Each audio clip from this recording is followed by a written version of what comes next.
보면 보니까 갑은 예금에다 되게 많이 했고 을은 주식에다가 되게 많이 했네요. 그쵸? 근데 상황이 되게 달라졌다. 갑은 재취업에 성공해서 안정적인 수입원을 확보하고 있고 을은 막 주식에 몰빵했는데 안정적인 수입원도 없어. 미안. 여기 있었어? 쌤이 이거 여기는 지울게요. 보내줄게요. 잠깐만. 어디 부분? 요거? 쌤이 그래서 사진을 찍어서 나중에 단체 톡방에다가 다 보내주긴 하거든요. 필기 혹시 못한 친구들 때문에. 끝에 거는 돈 적립해서 노후. 돈 적립을 해서 돈을 적립해서 화살표하고 노후. 연금이에요, 연금. 6. 연금. 돈을 적립해서 노후에 쓴다. 이거는 미래 위험에 대비한다. 미래 위험 대비.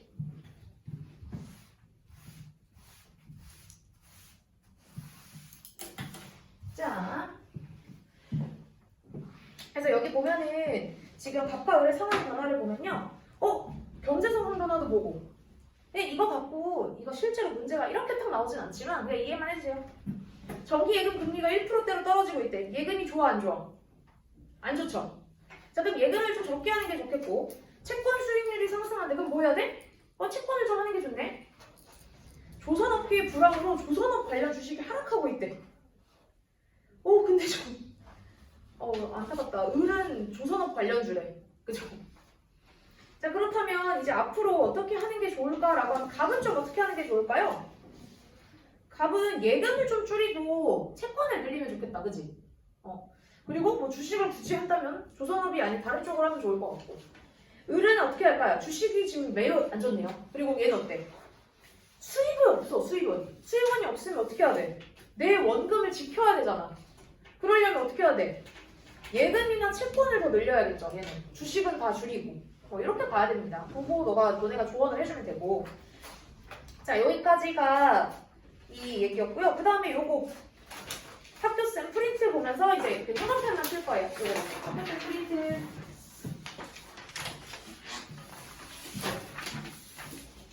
자, 별표칩니다. 거기 별표도 그대로 나와있죠. 자산관리 3가지 기본 원칙에서 3가지에다가 짱짱짱 써주세요. 한번 뺀 짝짝짝. 유동성은 다른 말로 하면 환금성. 금은 돈이고요. 환은 교환입니다.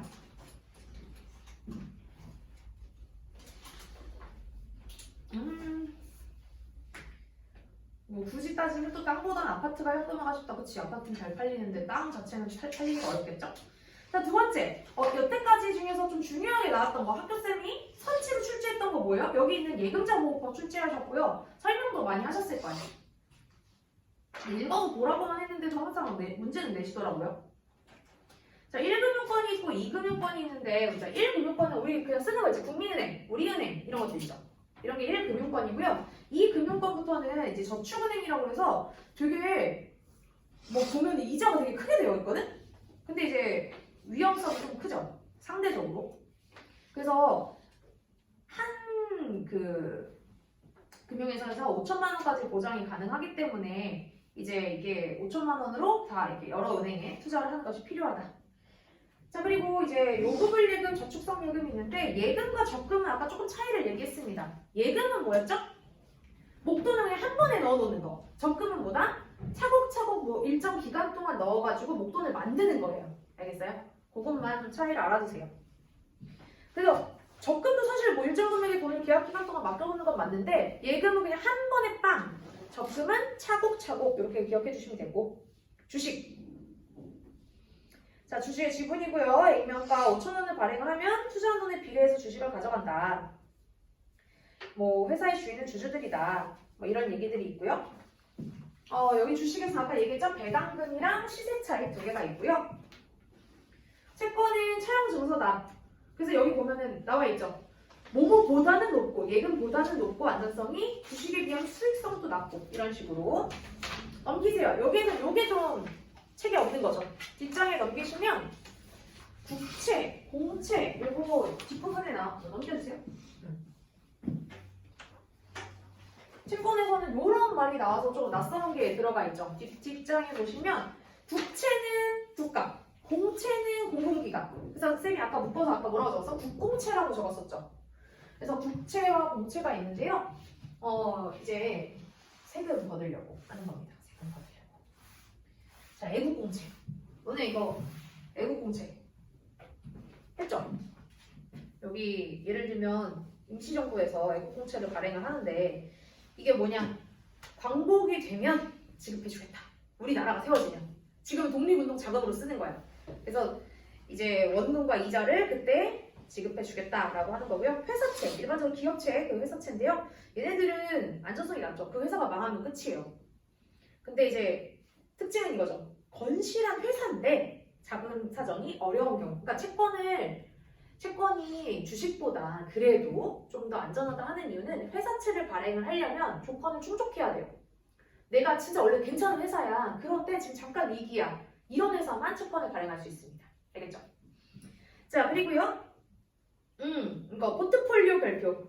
이거 넣어야죠. 아까 분산 투자라고 얘기했죠? 그 분산 투자를 포트폴리오라고 표현을 합니다.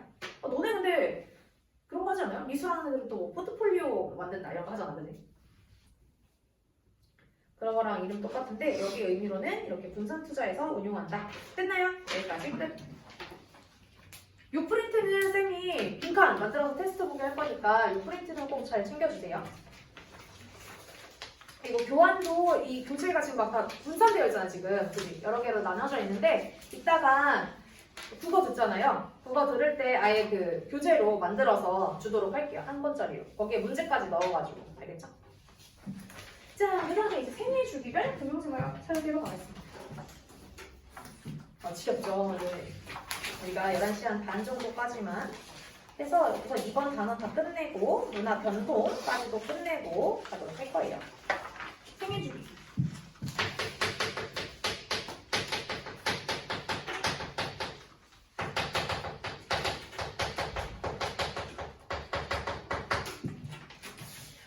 이제 생애 주기별 과업이라고 해가지고 생애 주기라는 표현이 나옵니다.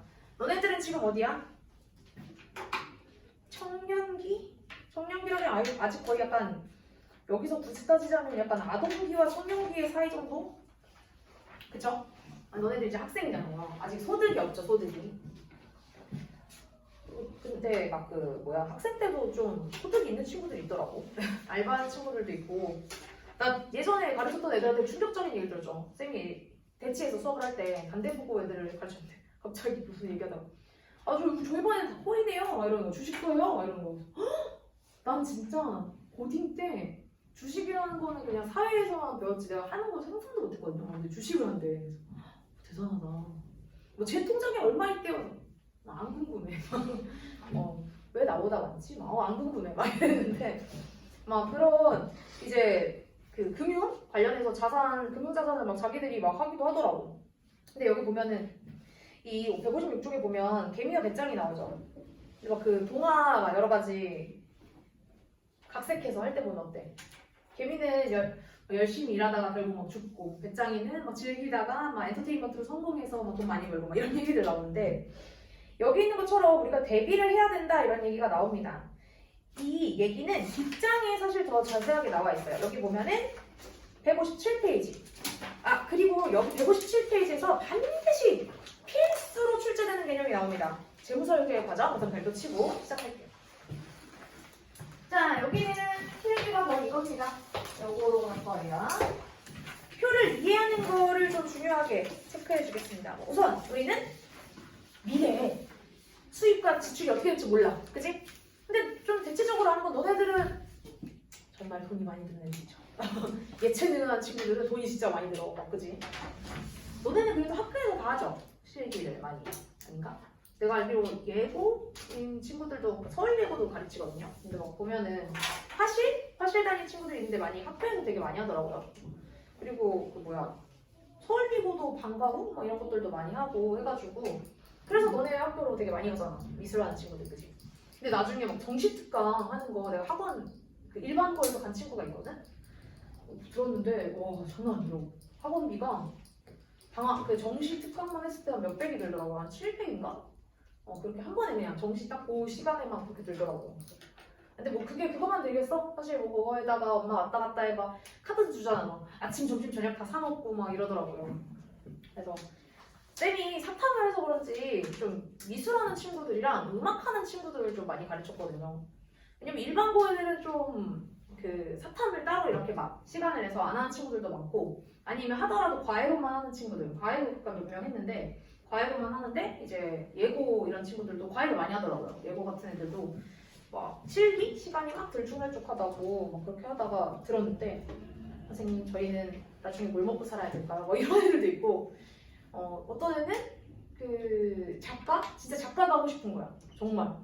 근데 남자인 친구였거든요. 남자인 친구인데 왜 뭐 선호하 다녔던 친구인데 그때 이러더라고요. 뭐 이렇게 작가를 해야 되는데 그러려면 서울대를 가야 된대.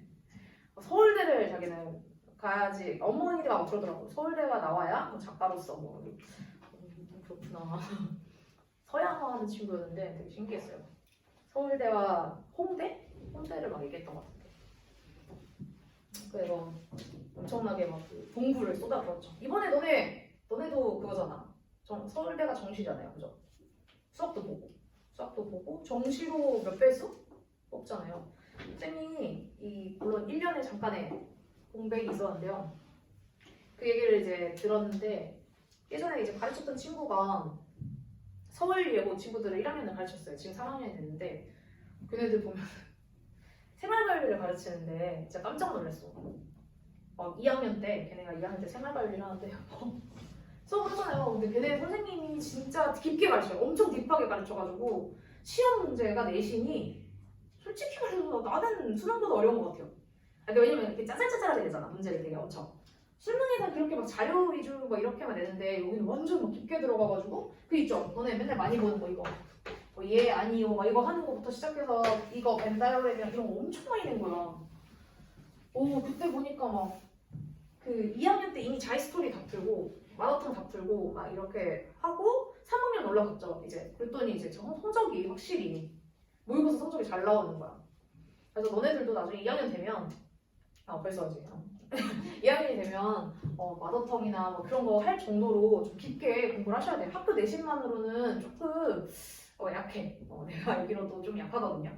그래서 1학년 때 이제 미리 얘기해 주는 거예요. 보통 작년 쟤네들 지금 저기 3학년 친구들 1학년 때 가르칠 때도 얘기 엄청 많이 했거든. 너네 1학년 때 지금 이거 학교 시험 문제 보고 막 엄청 쉽고 막 그 점수가 따다다닥 붙어가지고 등급이 엄청 떨어지잖아요. 막 그렇지만 수능은 어차피 전국 애들 다 치는데 너네 되게 중요하다. 또 서울대 갈 친구들은 특히나 또 어차피 수능 잘 봐야 되니까 중요하다. 이렇게 얘기했거든요. 자, 왜 잔소리를 했냐? 여기서 보면 생애주기별 수입과 지출이라고 해서 이렇게 나올 거야. 이렇게. 처음부터 이렇게가 있고 여기는 이렇게. 여기는 되게 했지만 되게 극단적으로 표현을 했습니다. 극단적으로. 이게 뭘까요? 위에가 수입일까 지출일까? 수입이겠죠. 이게 한 20대부터 시작이라면 30대, 40대, 50대, 60대, 70대 이렇게 갈 건데 보통 40, 50대 이때가 진짜 되게 많이 벌 때예요. 잘 나갈 때, 황금기 때. 그래서 우리가 정년이 보통 한 60세에서 뭐 65세 이렇게 얘기가 나오잖아. 이때부터는 어떻게 돼? 수입이 쭉 떨어집니다. 그러면 뭐야? 사람은 살아가야 되는데 돈은 계속 쓰잖아. 그래서 여기 위에가 뭐예요? 지출이에요. 지출은 내가 20대에 돈을 벌지 않아도 계속 있어요. 그런데 수입은 일정 시간에만 거의 있게 된다. 그럼 너네 생각해봐. 여기 뭐예요? 이거 뭐죠? 이 부분. 수입과 지출 중에 뭐가 더 많아? 수입이 더 많죠? 그럼 이거 이때 뭐 해야 돼요? 저축해야 돼요.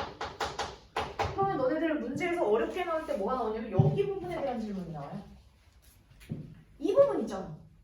이 부분은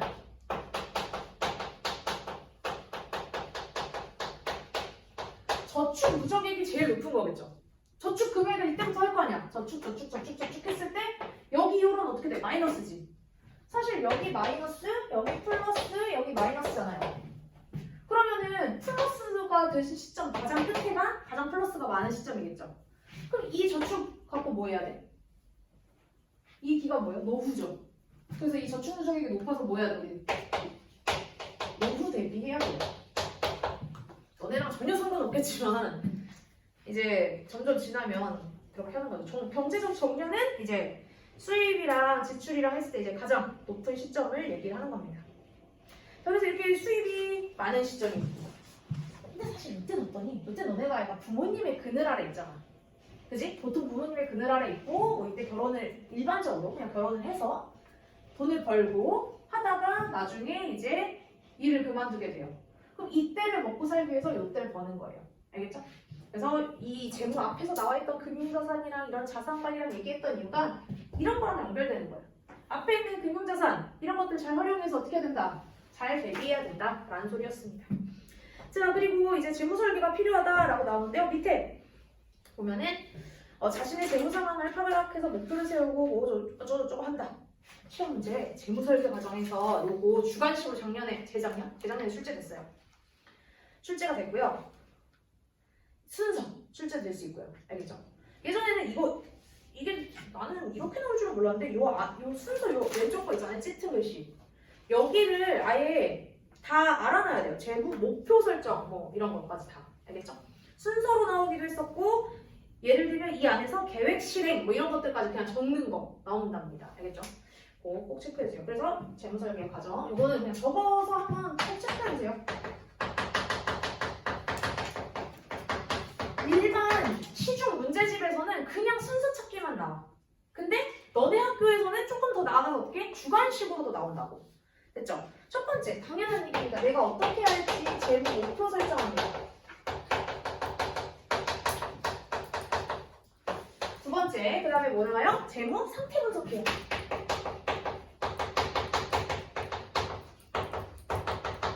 근데 너네 이거 시험이랑 똑같지 않니? 거의 내가 어떻게 받을 거다 목표 설정하고 그럼 내 지금 상황 나 어느 정도인지 분석합니다. 자, 그 다음에 세 번째 그럼 이제 나 뭐 해야 돼? 저 목표 달성해야 돼. 뭐 해야 돼? 대안을 모색해야 된다. 목표 달성 위한 대안을 모색해야 된다라는 거예요. 됐죠? 자, 그럼 나 대안을 여러 가지 모색을 할 거 아니야. 그럼 뭐 해야 돼? 그거에 맞게 실행을 해야겠죠? 재무. 근데 이번엔 뭐야? 행동을 계획 실행한다. 재무 행동에 대한 계획을 실행한다. 그 다음에 마지막에 어떻게? 항상 나오는 거. 너네 이거 맨날 나오죠? 국어, 뭐 맨날 할 때마다 뭐에 마지막에 평가. 그래서 재무 실행.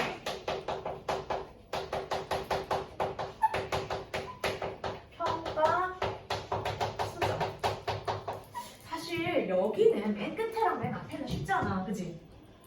이 정도를 내겠어요? 선생님 목표 설정 이런 건 잘 안 내겠지. 중간에 낸다면 어디 내겠어? 2, 3, 4 중에서 쓸 수 있는 걸 내겠죠. 그죠? 아마 이 안에서도 너네가 헷갈릴 거고. 솔직히 평가 수정이나 목표 설정 같은 경우에는 뭐 제일 앞뒤에 온다는 건 잘 아니까 여기 특히나 3개 조심해서 체크를 꼭 해주세요. 그 다음에 그냥 책 보면서 하는 부분 생리주기별 금융생활 설계 여기 그림 보겠습니다. 자, 그러면 20대 이제 곧 오시죠? 20대는 그나마 뭐 하세요? 소득 중 얼마를 소비하고 저축할지 생각해보고 투자 방법 하세요. 이때 핵심 뭐다? 밑줄 칠 거. 결혼 자금 마련해요. 20대 때는 요걸 준비하죠. 결혼 자금 마련 계획. 자, 그 다음에 두 번째 30대로 하니까 주택 마련 비용 이거죠. 그 다음 이때는 이제 애가 있다라는 가정하에 뭐 자녀 양육비 이런 것들 들어가고요. 노후 준비, 30대부터 노후 준비하는 거죠. 왜냐면 이제 30년 동안 돈 이제 모으는 거예요. 60대까지 모아가지고 그 뒤에 준비해야죠. 40대. 자, 내가 주택을 사지 못했고 빌렸어. 그러니까 돈을 이제 껐다면 갚을 거. 자녀 교육비. 50대. 교육비, 결혼비용.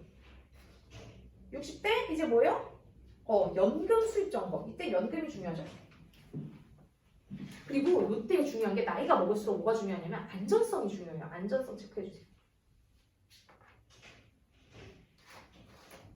그래가지고 여기에서는 뭐 잘 안 나오는데 다른 교과서에서 보면 그 100 빼기 법칙이라고 해서 내 나이가 100살이다라고 하면 100에서 내 나이를 빼. 그러면은 그거를 수익성에다 투자를 한다는 거예요. 그러니까 봐. 내 나이가 쌤 나이가 35이거든요. 빼면은 몇이야? 65%. 내 수익의 65%를 뭐에다 넣어야 돼?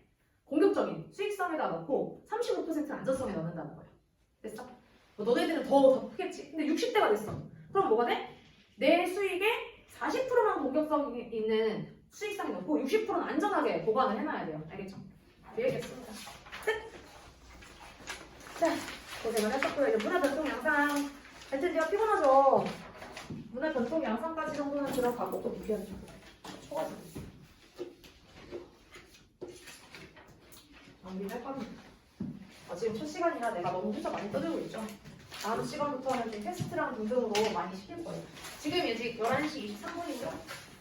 11시 반에 쉬도록 할 거예요. 자, 7분 안에 뭘 가능하다? 문화 변동 양상은 가능하다. 여기부터 맞죠? 문화 변동 양상 시험 보기지. 저번에가 아마 그 앞에 했었나 봐요, 예전에. 자, 문화 변동 양상 이거 별표 치고 이 단원이 사회문화에 들어갑니다. 이 부분이 사회문화에 그대로 나오는 부분이에요. 사회문화에 뭐 수능과 8강에 등장하는 부분인, 10강에 등장하는 부분인데 변동. 자, 문화 변동의 의미와 요인은 무엇일까? 자, 문화 변동 첫 번째. 당연히 이거 의미라고 뭐라 찍었었지? 의미라고 할 것이야. 문화 변동은 뭐겠니? 문화가 변한다. 그쵸? 문화가 변한다. 문화가 변화하기도 하고 새로운 문화가 등장하기도 하고 이걸 문화 변동이라는데 여기 공부할 때는 이게 중요합니다. 자, 두 번째 의미 말고 여기가 중요해요. 요인. 이게 시험 문제에 잘 나오죠. 요인이 두 가지가 있습니다. 뭐하고? 내재적인 게 있고요. 내재적인 요인과 외재적 요인이라고 나와요. 자, 내재적 요인이 뭐야? 안에 있어. 문화가 바뀐 이유가 안에 있어. 무엇 때문에? 발명과 발견입니다. 얘들아, 발명은 없던 게 만들어진 거예요. 됐어? 없었던 거. 근데 발견은 뭐야? 원래 있던 거를 찾은 거예요. 지금 나의 동그라미 X의 의미를 잘 기억하세요? 그럼 내가 질문할게요. 유민이? 맞죠? 유민아, 그러면 불은 발명일까 발견일까? 발견이겠지. 원래 있던 거. 자, 그 다음에 여기 정우야. 전기는 발명일까 전구는 발명일까 발견일까? 전구. 이거. 발명입니다. 우리가 쓰게 만든 거라서. 알겠죠? 전구는. 그 다음에 이게 예시들을 알아놔야 돼가지고 연우야. 그러면 박테리아는 이렇게 세균은 발명일까 발견일까? 발견이겠죠. 맞아? 물론 몇 개의 막 그런 바이러스를 만든 걸 수 있을 수도 있지만 일반적으로 발견일 거고. 그 다음에 가인이 뭐 하지? 자, 쉬운 거는 아까 이거든요. 컴퓨터 명, 그죠? 발명이죠. 그 다음 마지막 동규가 그렇게 따지면 밥은요? 동규야, 만약에 쌀밥은 발명일까 발견일까? 좀 애매한가? 볶음밥이라고 할까요? 볶음밥은요? 발명이겠죠, 그죠? 우리가 뭔가 만들어낸 거니까. 자, 그 다음에 이제 여기서 외재적인 것이 뭐가 등장해요? 우선 기본적으로 외재적인 건 전파가 있어.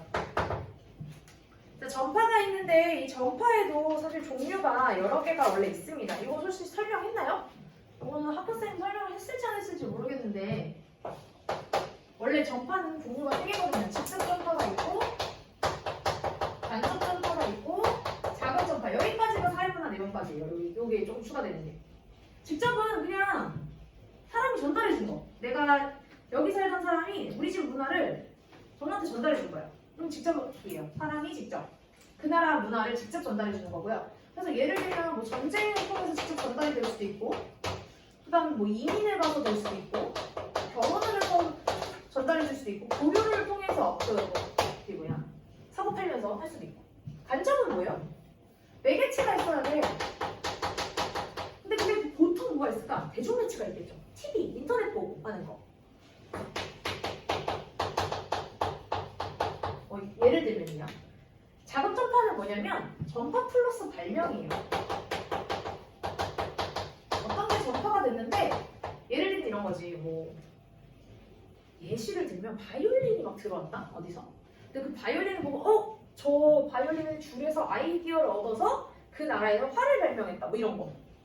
이거는 뭐 그냥 기본적으로 요거만 알아두시고요. 왜냐면 학교에서 안 했을 수도 있어서 요 정도만 알아두시고 바로 이제 양상으로 가봅니다.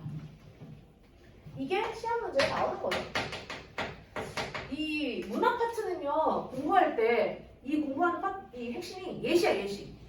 근데 예시 기억해야 돼. 여기 밑에 사례 보여? 200페이지. 앞에 사례. 여기 201페이지. 사례. 나오죠? 사례 위주로 공부하면 되고, 선생님이 이제 문제를 실어주면 문제에 거의 다 예시로 이게 무슨 변동인지 찾는 거 나올 거예요. 자, 세 가지 기억합니다. 1, 2, 3. 문화, 병존. 다른 말로는 뭐 공존이라고도 하는데 병존으로 나와 있으니까 병존으로 외우시고. 문화, 융합.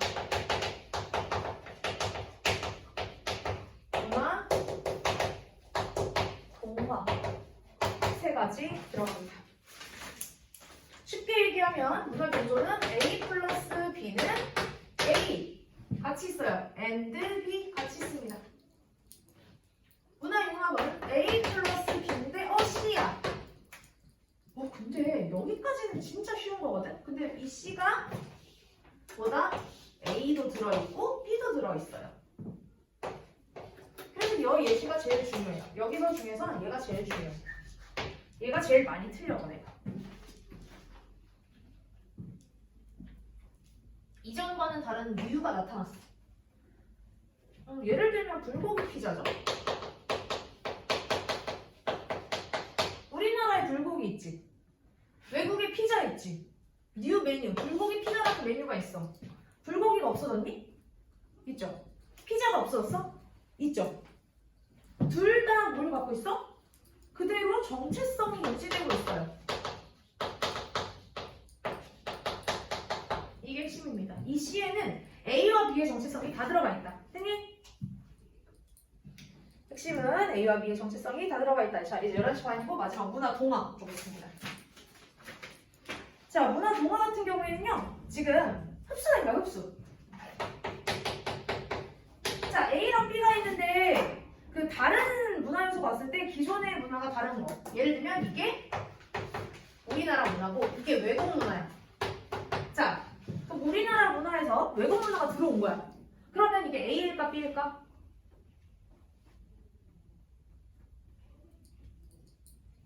동규야, A일까 B일까? 이게 우리나라 문화고 이게 외국 문화거든? 근데 이렇게 해서 문화가 동화됐대. 그러면 A일까 B일까? 아니야, B로 돼야 돼요. 왜냐면 문화의 변동이잖아. 근데 만약에 A면 문화가 변화했어? 변화 안 한 거잖아, 그치? 그대로지. B로 바뀐 걸 얘기합니다. 알겠어요? 그래서 만약에 A가 되면 오히려 문화 저항이 되겠지? 오히려 저항을 한 거죠. 그래서 요거 하나 좀 조심해 주세요. 그럼 얘는 정체성이 있어 없어? 정체성이 없네. 자, 정리를 해볼까? 자, 병존이 있고 융합이 있고 동화가 있다? 그럼 내가 이제 정체성을 물어볼게요. 이 형태를 물어볼 거야. 자, 정체성 병존 있어 없어? 우리 거 있죠? 그대로야. 형태. 자, 문화의 형태가 무슨 소리냐면 우리나라 문화에 어떤 모습이 있을 거 아니야. 모습이 바뀌었니? 안 바뀌었죠. 그대로 그냥 둘 다 있는 거잖아. 그럼 얘도 그대로야. 자, 근데 융합. 정체성 있어 없어? 있어. 이게 중요해요. 여기에서 중요한 건 이 융합의 핵심. 정체성 있어. 그럼 형태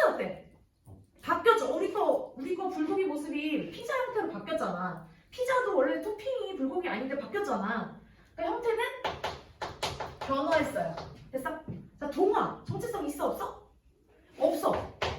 형태 바뀌었어요? 아니. 이거는 그 문화 자체의 형태를 얘기하는 거거든. 외국 문화 그대로 형태가 들어온 거죠.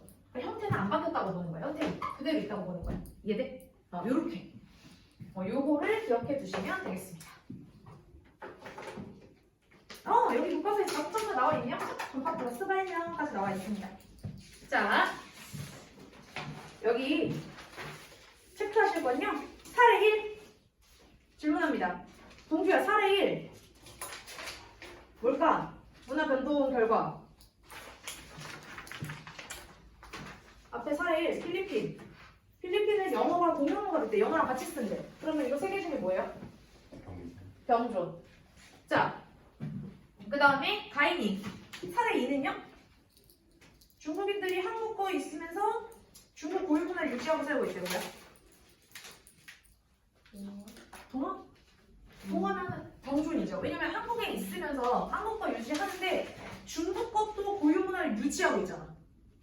한국의 생활 양식을 받아들이면서도. 그치? 같이 있어요. 병존. 자, 그 다음에 연우. 3번. 사례 3. 과달루페의 성모상이었거든요. 이거는 검은 머리에 갈색 피부고 남미 전통 의상을 입었대요. 근데 얘는 성모상이야. 아니, 이건 융합이야. 왜냐면 봐봐. 성모상 어때요? 하얀 유럽 사람, 백인의 모습이 나와야 되는데 지금 성모상이라고 하는 종교는 그대로이면서 성모상의 모습이 어떻게 했어? 그 원주민 스타일로 바뀐 거잖아. 그러니까 원주민의 모습도 갖고 있고 성모상이라는 것도 갖고 있고 그래서 융합으로 들어가야 돼. 대표적이에요. 이거 별표 치고 기억해주세요. 융합이 제일 어려워. 그러니까 가톨릭이라고 하는 종교랑 그 나라에서 얘가 바뀐 거지. 알겠죠? 그 나라의 문화 플러스 가톨릭이랑 더하기가 된 거예요. 자, 그 다음에 유빈이 사례 4번은요? 동화죠. 마지막 문장에 원주민 고유의 문화가 상실됐다 했잖아. 그죠? 자, 그러고 이제 정우가 문화전파의 종류에서 지금 체르키 문자라는 게 나오거든요. 맨 뒤에, 그치? 맨 끝에, 오른쪽에. 자급전파. 보여요? 202페이지. 그죠? 여기 체르키 문자. 보여? 자, 체르키 문자가 자급전파래. 자, 자급전파가 아까 뭐라고 했죠? 다른 나라 문화가 들어왔지. 그리고 그 나라에서 뭐가 일어난다고 그랬지? 전파 플러스? 정말 전파 플러스 뭐라고 했어? 자급전파 전파 플러스? 발명. 그럼 뭐야? 문자가 아예 없었어. 근데 뭐가 들어왔대? 알파벳이 들어왔어. 근데 그걸 알파벳을 그대로 썼대? 아니죠. 알파벳을 어떻게 한 거야? 바꿨어. 그게 체로키 문자가 됩니다. 선생님! 제일 많이 틀리는 거 이거 나는 수능 때도 제일 많이 틀려. 아니 선생님 근데 얘랑 구별을 어떻게 하냐? 그렇잖아. 얘도 뭔가 들어오고 뭐 발명이 일어났다. 얘도 새로운 게 나타났는데요. 지금 자격전파랑 융합은요 둘이 공통점이 있어. 뭐가 공통점이야? 새로운 게 나타났지. 뉴. 새로운 게 등장했다는 건 공통점이야. 근데 차이점은 선생님 어떻게 구별해요? 너 자격전파에서 원래 얘네 문자가 있었어요? 지금 여기 문자가 없던 애들이잖아. 아무것도 없다가 새롭게 나온 거예요. 얘들 다른 나라 아이디어 얻어가지고 발명해서 새롭게 만든 거야. 그러니까 얘는 자격전파는 없다가 새롭게 만들어진 거고 얘는 융합은 원래 있었는데 이게 새롭게 만들어진 거고. 됐어? 우리 것도 있었고 외국 것도 있었는데 그걸 가지고 새롭게 만든 거고. 차이점 이해되시죠? 보고. 근데 이걸 나중에 오히려 고3 돼서 또 모르더라고요. 다시 질문하면. 자, 그 다음에 이제 요거 예시 나온 적 있습니다. 시험에. 성공의 강화성당. 강화성당은 뭘까 그러면? 전통적인 한옥 구조 물에 서양의 기독교식 건축 양식을 수용했어. 그럼 이거 뭐예요? 문화? 융합입니다. 적어주세요. 문화 융합. 말레이시아의 종교기념일은 뭐야? 문화? 뭐야? 힌두교, 이슬람교 다 있는데 문화 병존입니다. 적어주세요. 자료 이름 문화 병존. 두 번째 거 서공에 관한 상담은 문화융합. 됐어요?